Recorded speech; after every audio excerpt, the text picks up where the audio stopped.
Souvent, au départ d'une vocation scientifique, dès la petite enfance, il y a l'expérience d'un émerveillement. Merveille d'un ciel étoilé, d'un paysage de montagne, de la flamme d'une bougie, des nombres, de la géométrie, de coquillages ou galets au bord de la mer. Isaac Newton n'avait-il pas dit lui-même qu'il était comme un petit garçon qui joue sur la plage, prenant plaisir à trouver de ci de là un galet un peu plus lisse ou un coquillage un peu plus beau qu'à l'ordinaire. Éprouver de l'émerveillement est un acte scientifique essentiel, car il incite à découvrir, à aller toujours plus avant dans la connaissance du réel. Le scientifique américain Douglas Hofstadter a écrit un ouvrage impressionnant, Bach, Gödel et Scher, les trois brins d'une guirlande éternelle. Le dénominateur commun de ces trois brins est la beauté formelle, en musique, mathématiques, dessin. Cette beauté conduit chacun là où il est à éprouver de l'émerveillement. C'est comme les fameux pavages d'Escher, qui ne cessent de fasciner mes étudiants ou même les petits élèves de 6e que j'essaye de faire rêver de cette conjugaison de géométrie avec l'art. L'émerveillement conduit le chercheur à interroger le réel par des expériences, des observations, des théories ou des équations.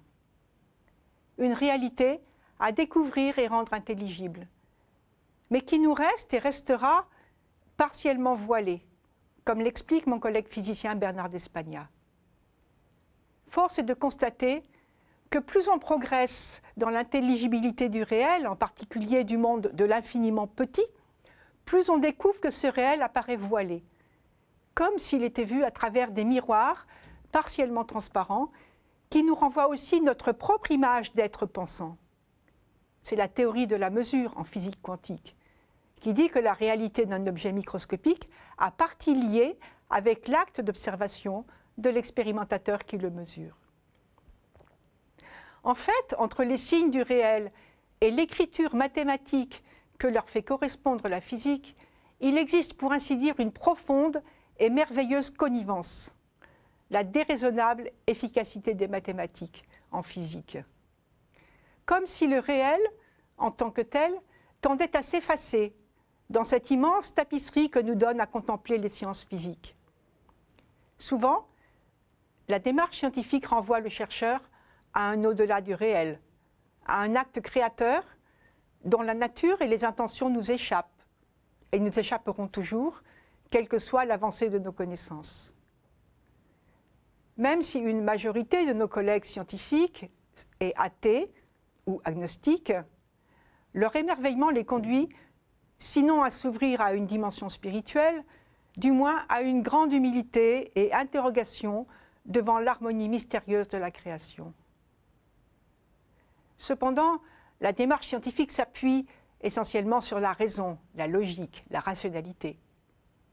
Tandis que, même si la théologie apporte des éléments de rationalité à l'intelligibilité de la foi, comme le montre en particulier le livre de Dominique Lambert sur le dialogue entre science et théologie, la foi, elle, repose essentiellement sur la confiance dans une parole reçue. Ces deux démarches sont irréductibles l'une à l'autre, et pourtant dans une certaine mesure complémentaires. Il est hors de question de prétendre trouver ou prouver Dieu au bout de nos équations ou de nos télescopes. Ce serait une forme de concordisme inversé tout à fait fallacieuse. Néanmoins, il me semble que l'émerveillement est une sorte de charnière entre la recherche scientifique et la spiritualité. La charnière qui les fait s'articuler ensemble sans jamais se confondre pour le scientifique croyant. L'admiration du chercheur scientifique devant la création peut déboucher sur une démarche de foi, sur une attitude de louange du Créateur. Le dialogue, qui s'est bien amorcé aujourd'hui entre la foi chrétienne et la recherche scientifique dans tous les domaines, représente un des enjeux majeurs de notre temps pour l'Église. Le travail des hommes et des femmes de science devrait aider à la nécessaire formulation de la foi dans le langage d'aujourd'hui. Les différentes sciences naturelles sont autant de langages codés que tissent entre eux la trame de nos constructions mathématiques.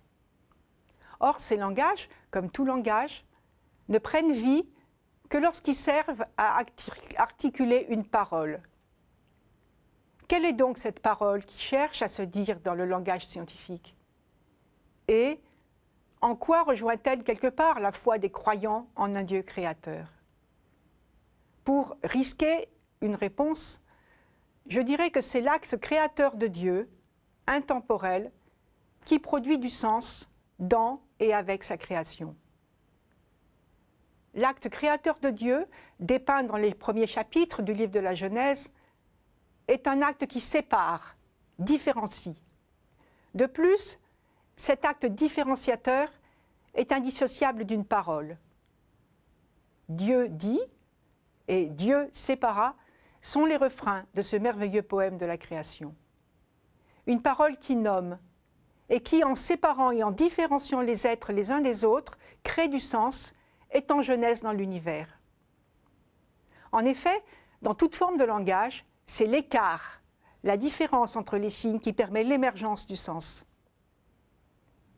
La parole est venue dans le monde, nous dit le prologue de Saint Jean, ce monde même dont la science essaye de décoder les signes dans un langage qui est le sien. Par Jésus-Christ, qui est la parole vivante, venue dans le monde, avec lui et en lui, nos langages humains, et en particulier les balbutiements de signification que produit la science, apprennent et tendent à devenir parole et sens.